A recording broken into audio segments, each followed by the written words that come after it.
Hello friends, welcome back. के knowledge group पर आप सभी का स्वागत है। आज इस वीडियो में हम देखेंगे सहायक संपरीक्षक एग्जाम 2 जनवरी 2022 को संपन्न हुआ, जिसमें राज्य के सामान्य ज्ञान और इसके सभी मॉडल आंसर की जारी कर दिए गए हैं, जिसके अनुसार इसके प्रश्न क्या थे, इसके पैटर्न क्या थे, इन सभी चीज़ों पर एनालिसिस करेंगे।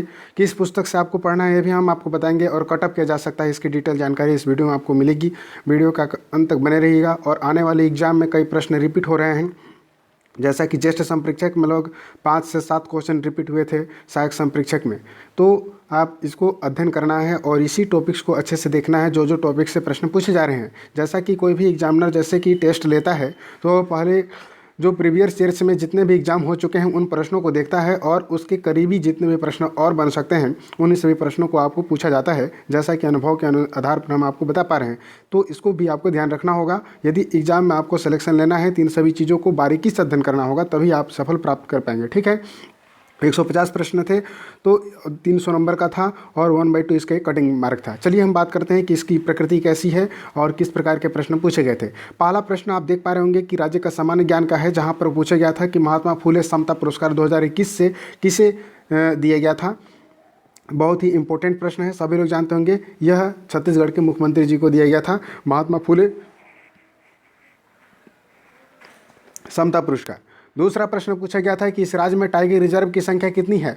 तो सभी लोग जानते हैं कि वर्तमान समय में भी एक टाइगर रिजर्व बनाया गया है, पहले 3 था, अब वर्तमान में 4 टाइगर रिजर्व हो गए हैं। ठीक है, इस राज्य की प्रबल योजना का संबंध किससे है? तो प्रबल बनाना है कुपोषण से जो ग्रसित हैं उन सभी को, इसलिए इसका जो आंसर होगा राइट डी ऑप्शन होगा, यानी कि जो प्रबल योजना है वह कुपोषण से संबंधित है। तो आप यहाँ से क्या समझ सकते हैं, इस प्रकार की जितनी भी योजनाएं चल रही हैं उसको आपको अध्ययन करना है। इसके साथ ही वर्तमान समय में जितनी भी घटनाएं घट रही हैं उनसे संबंधित स्टैटिक जीके को आपको डायनेमिक जीके से कनेक्ट करते हुए अध्ययन करना होगा। ठीक है, इस राज्य में जिलों की संख्या कितनी है? तो 15 अगस्त 2021 को ही मुख्यमंत्री ने घोषणा की है कि 4 जिले और हो गई हैं, चूँकि अभी उनका जो है पंजीकृत नहीं किया गया है अधिसूचना में। फिर भी यहाँ पर इसका राइट आंसर 32 होना चाहिए, क्योंकि इस राज्य की जो है महत्वपूर्ण रूप से इनकी घोषणा और इनकी सब चीज़ें कार्यक्रम हो चुकी हैं। तो 32 जिले हैं। इस राज्य में मनाया जाने वाला त्यौहार खमर छठ कई बार एग्जाम में पूछा गया है, सभी लोग जानते होंगे। इसका राइट ऑप्शन हो जाएगा महाभारत ग्रंथ के धर्म पर आधारित है।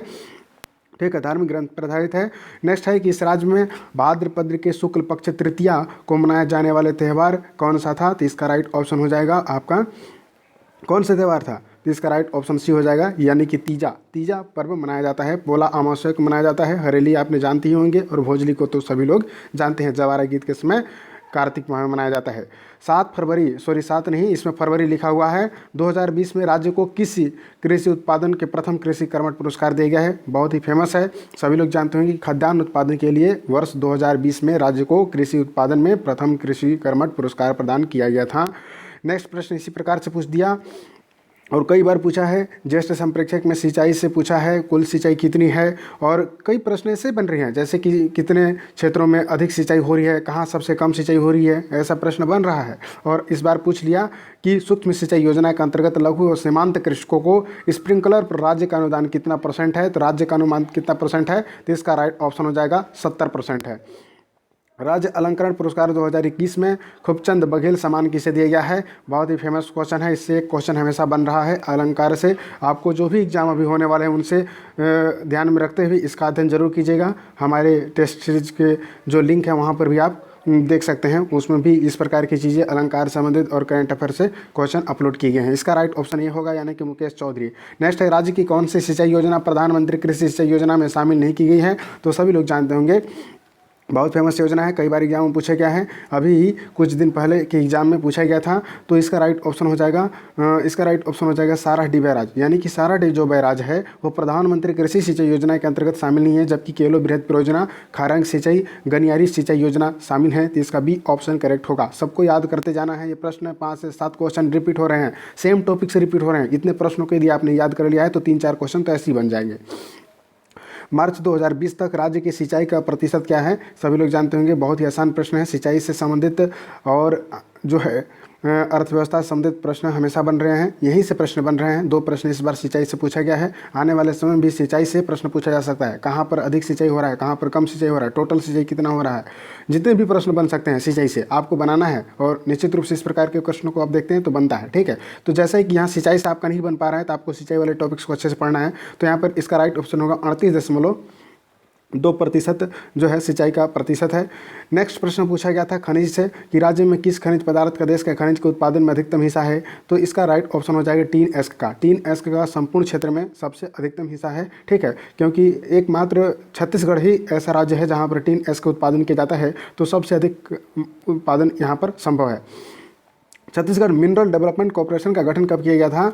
तो छत्तीसगढ़ में मिनरल डेवलपमेंट कॉर्पोरेशन का गठन किया गया था 7 जून 2001 को। आरी डोंगर लोह अयस्क परियोजना कहाँ पे स्थित है, लोह अयस्क से देखिए पूछ रहा है, तो लोह अयस्क को भी आपको रिवीजन करना है। देखिए इस एग्ज़ाम को आपको जो है प्रकृति ऐसी है कि आपको याद करना पड़ेगा बहुत से सारी चीज़ें और रिवीजन भी करनी होगी, तभी जाकर सफलता प्राप्त कर पाएंगे। इसका राइट ऑप्शन हो जाएगा कांकेर। कांकेर में आरी डोंगर एक स्थान है जहाँ पर लोह अयस्क का परियोजना संचालित है और वहाँ से लोह अयस्क प्राप्त किया जाता है। निम्नलिखित जन्मला का अर्थ बतलाइए, कांटे ले काटाए नहीं और बोंगे ले बोगाए नहीं। इसका राइट ऑप्शन हो जाएगा छाया। तो काटे ले कटाए नहीं और बोंगे ले बोगाए नहीं, इसका अर्थ है छाया, ठीक है। निम्नलिखित जन्मला का अर्थ बताइए, नानकुन चिरई डुअन असनपेट कहाँ जावे चिरई रतनपुर देश। इसका राइट ऑप्शन सभी लोग लगाए होंगे। एक क्वेश्चन रिपीट हुआ था, ज्येष्ठ संप्रेक्षक और सहायक संप्रेक्षक दोनों में पूछा गया है। ये सभी प्रश्न पूछे जा रहे हैं इस प्रकार से।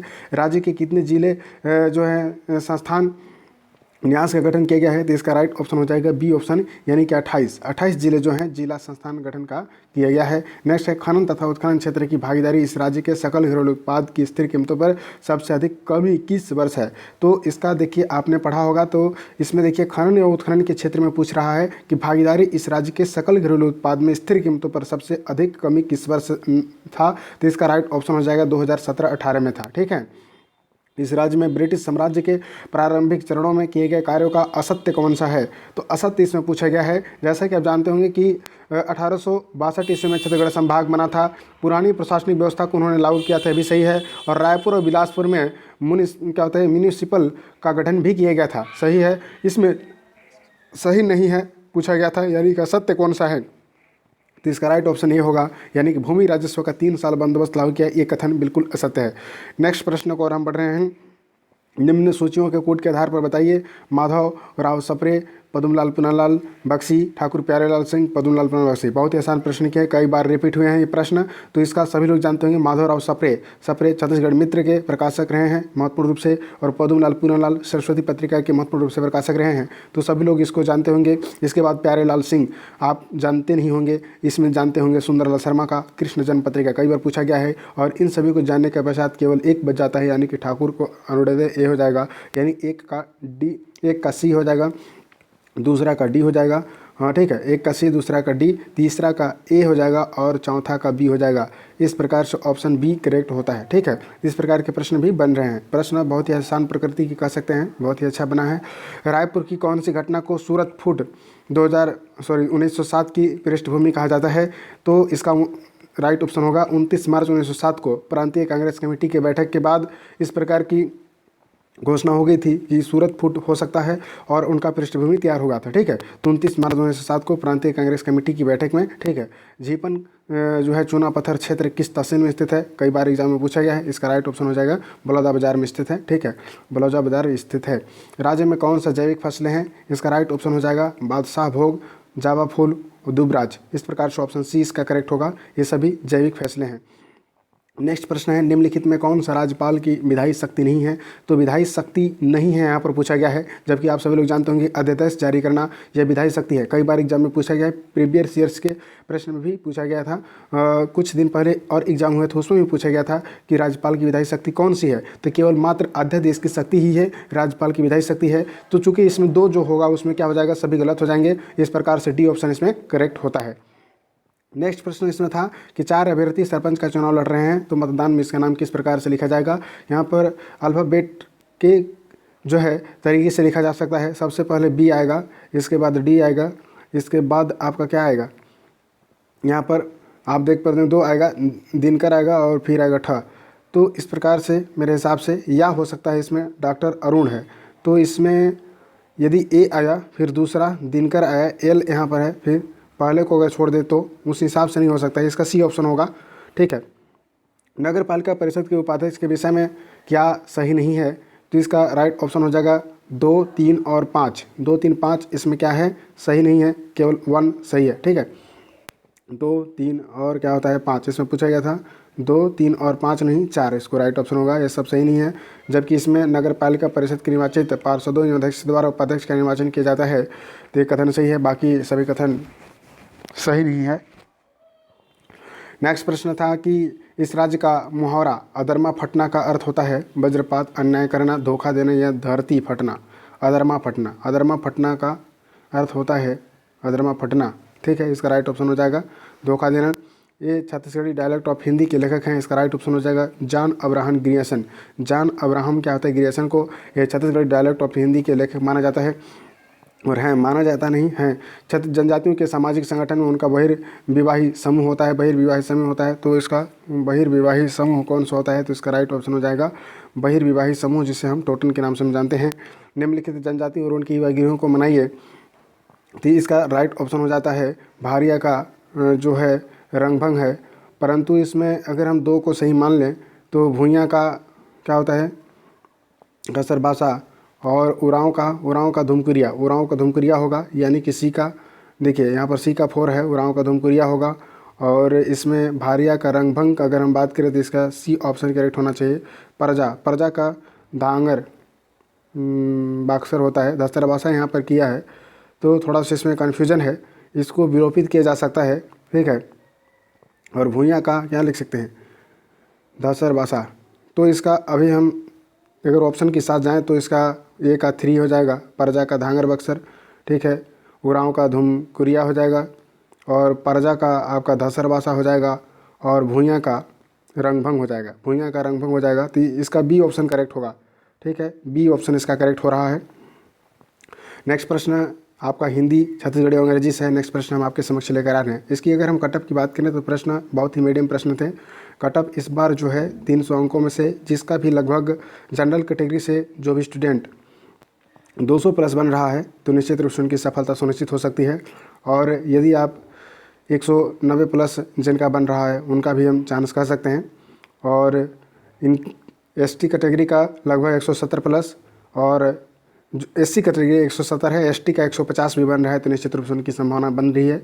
और यदि आप मान सकते हैं कि जो गर्ल आते हैं उनमें लगभग सभी कैटेगरी में 5 से 10 नंबर कम ही आते हैं, तो ऐसे आप अंदाज़ा लगा सकते हैं। बाकी जो भी व्यापम के द्वारा लिया जाएगा वो देखते हैं। ठीक है, इस प्रकार की महत्वपूर्ण जानकारी के लिए नेक्स्ट वीडियो हमारा इसका जो है आने वाला है, कुछ ही देर में हम अपलोड करते हैं। हिंदी और छत्तीसगढ़ी भाषा के महत्वपूर्ण प्रश्नों को किस प्रकार से पूछा जा रहा है, और आने वाले समय में सभी आपके लिए महत्वपूर्ण होंगे। फिर मिलते हैं। जय हिंद, जय भारत।